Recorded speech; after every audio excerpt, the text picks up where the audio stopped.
Hello అందరికీ ముందుగా అందరికీ భోగి శుభాకాంక్షలు అండి. మేమైతే ఎర్లీ మార్నింగ్ 5:30కే మేము భోగి మంటలు అయితే వేసుకున్నామండి. సో పూజ అవంతా అయిపోయేసరికి ఈ టైం అయిందనమాట. మా ఇంట్లో పనులు అయ్యేసరికి ఈ టైం అయింది. అందుకే ఇంత లేట్గా నేనైతే పోస్ట్ చేస్తున్నాను. సో ఖచ్చితంగా అండి ప్రతి భోగికి అయితే భోగి మంటలు అయితే వేసుకుంటే చాలా అంటే చాలా మంచిదంట. అగ్నిహోత్రం చేసినంత పుణ్యం అంటండి భోగి మంటలు వేసుకుంటే. సో అందుకని చెప్పేసి నేను ఈరోజైతే భోగి మంటలు నాకు వీలైనట్లుగా నేనైతే మా ఇంటి ముందు కట్టెలను తెచ్చుకుని యాక్చువల్గా అయితే పాత వస్తువులు ఏమైనా ఉంటే ఏమంటారు కదా, మా ఇంట్లో పాతవైతే ఇంకేం లేకుండే అనమాట. అందుకని చెప్పేసి నేనైతే కట్టెలు అయితే మన హోమంకి వేసుకునే కట్టెలను అయితే కొనుక్కొచ్చి కొన్ని కట్టెలు పేర్చి ఇలా అయితే భోగి మంటలు వేసుకుని అందులో కొన్ని పాతవేవో కొన్ని అట్ట ముక్కలు ఉంటే అవి వేసానండి. ముందైనా సరే కొంచెంగా అయినా సరే భోగి మంటలు అయితే వేసుకోవాలంటండి. సో అలాగే నేనైతే గొబ్బెమ్మలను అయితే ఆవు పేడ అండి, నాకైతే ప్యూర్ ఆవు పేడ అయితే దొరికింది. సో నేనైతే ఆవు పేడని అయితే తీసుకొచ్చుకొని ఇలా గొబ్బెమ్మలను అయితే పెట్టుకొని అందులో రేగిపళ్ళు, నవధాన్యాలు, చెరుకు ముక్కలు అయితే నిన్న నైటే కొనుక్కొచ్చుకున్నాను అనమాట. సో అవన్నీ ఇలా రెడీ చేసుకున్నాను నేను.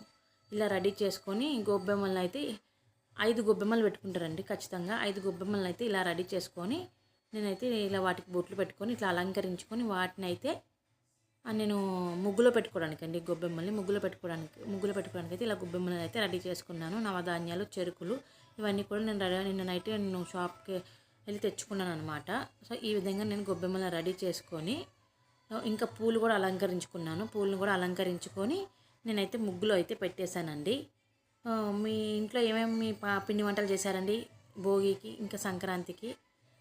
మేము ఈసారి ఊరు వెళ్దాం అనుకున్నాం కానీ కుదరలేదు మాకు. నెక్స్ట్ అయితే ఖచ్చితంగా లాస్ట్ అయితే మేము మా ఊర్లోనే జరుపుకున్నాము. ఈసారి అయితే కుదరలేదు. ఊర్లలో అయితే ఇంకా చాలా బాగా జరుగుతుంది కదా, ఈ పండగ చాలా బాగా చేస్తారు కదా.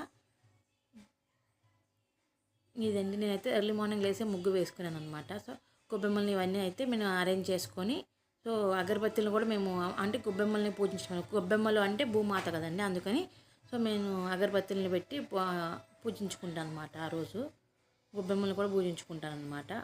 సో ఈ విధంగా గొబ్బెమ్మలను అయితే అరేంజ్ చేసుకున్నాను. నాకైతే ఈ ముగ్గు వేయనీకే 1 hour టైం పట్టిందండి. అనుకుంటే కానీ చాలా ఈజీ, కానీ ఇంత చిన్న ముగ్గు అయినా సరే అందులో కలర్స్ అన్నీ ఒకళ్ళే ఫిల్ చేసుకోవాలంటే చాలా కష్టం అండి బాబు. ఈరోజు మీరు ఎలా భోగి సెలబ్రేట్ చేసుకోబోతున్నారు? మీ ఇంట్లో పిండి వంటలు అన్నీ చేసేసుకున్నారా? మీరు కూడా ఇలా అందంగా ముగ్గులు వేసుకున్నారా మీ ఇంటి ముందు? ఈ విధంగా అయితే పెట్టేసుకున్నానండి. అగరబత్తీలు కూడా పెట్టుకున్నాను నేను. ఇంటి ముందు ముగ్గు వేసుకొని గడపకి పసుపు రాసుకుంటే ఎంత కళగా ఉంటుందో కదండి ఇల్లు. అంత పాజిటివ్ ఎనర్జీ కూడా కనిపిస్తూ ఉంటుంది మనకి.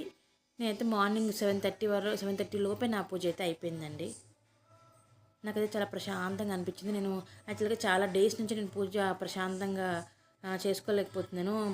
చిన్న పాప ఉంది, సో హడావుడిగానే అయిపోతుంది. కానీ ఈరోజు మా పాప పడుకోవడం వల్ల ఎర్లీ మార్నింగే కాబట్టి సో చాలా ప్రశాంతంగా అయితే నేనైతే పూజను ముగించుకున్నాను. నాకైతే చాలా హ్యాపీగా అనిపించింది. సో ఈ పండగ మీరు కూడా చాలా ఆనందంగా ఆరోగ్యంగా ఉండాలని కోరుకుంటూ మనస్ఫూర్తిగా దేవుడికి అయితే దండం పెట్టేసుకున్నానండి. మరొకసారి అందరికీ భోగి శుభాకాంక్షలు అండి.